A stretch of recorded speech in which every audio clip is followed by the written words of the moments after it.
are with this beautifully fluffy girl. So right now all we're doing is introducing her to the transitional leash. When you pick her up, I will actually let you pick one. We have a few different colors and sizes to choose from. But basically this transitional leash goes over the nose, and then behind the ears. It's hard to see in all this fluff, but it goes back here. In a later video, I will show you how to put it on. But for right now, we're just introducing it to her. We have those 5 tools on the paper that I sent you home of how we're gonna learn to walk on a loose leash. But again, right now it's her first day. We're just working on getting her used to the leash. So we're just gonna use 2 different tools.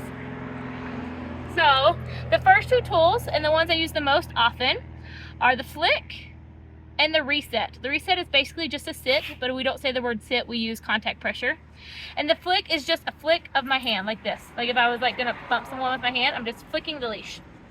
And that's kind of what we're working on right now, just getting her to be calm, cool, and collected, and learning that this leash is actually a good thing. It's kind of a hard thing for them to get the hang of in the beginning. So we're just putting it on, we're hanging out, we're chilling. We're gonna go for a little, just a small little walks around as we get used to it. So when she creates pressure, I have to use one of those tools. So right now, again, we're with 2. Here's a flick, here's a flick, here's a flick.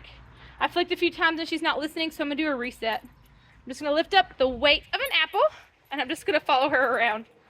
So I'm just lifting up light pressure, and then I'm just waiting for her to put her bum down. So I'm gonna hold this consistent pressure, and as soon as her bum goes down, my hand goes down, the pressure's released.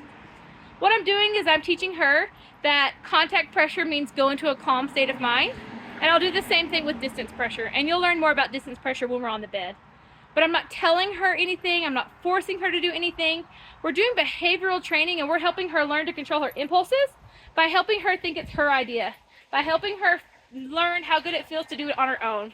Just like if I told you the oven was hot or the stove was hot and not to touch it, you might listen, but for the most part, you're gonna keep trying to touch it, right?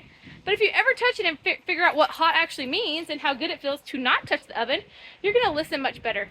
And so that's all I'm doing with her, is helping her understand that she can be calm, cool, and collected, and it's a great idea.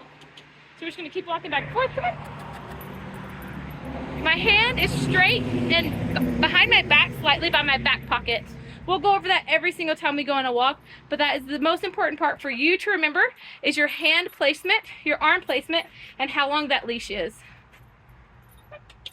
So we're just walking around, getting her used to it, doing nothing crazy, but I am letting her know that she has to keep no pressure on this leash through those flicks or through those resets. That's beautiful. So this way, give a flick, give a flick, give a flick. Good, we're walking awesome. My hand is by my side. Oh, here she's playing with the leash a little bit, so I'm just gonna lift up the weight of an apple until she goes in that calm state of mind. She put that bum down, so I release that pressure. Now we're gonna walk again. So we're working on just being calm, cool, and collected. Again, my hand is slightly behind my back. If you just kind of roll your shoulder back, it goes into a natural stance. And I want the leash to be long enough where there's just like a little bit of a J or a U to it. Not quite a U because she's kind of tall, but just a little bit of a J. So then I can see when there's pressure on it. I'm not moving my hand at all. We're collar to leg. And this is the way we want this nice, loose leash walk. So we're just gonna keep practicing getting used to the leash, using these 2 tools right here. I'm in a nice shady area because it kind of takes us a little while. And then on the second walk today, she'll have 4 today. We'll go through the training process, but on the second one, we'll start to do a little more. We'll go out a little farther and add in the other tools.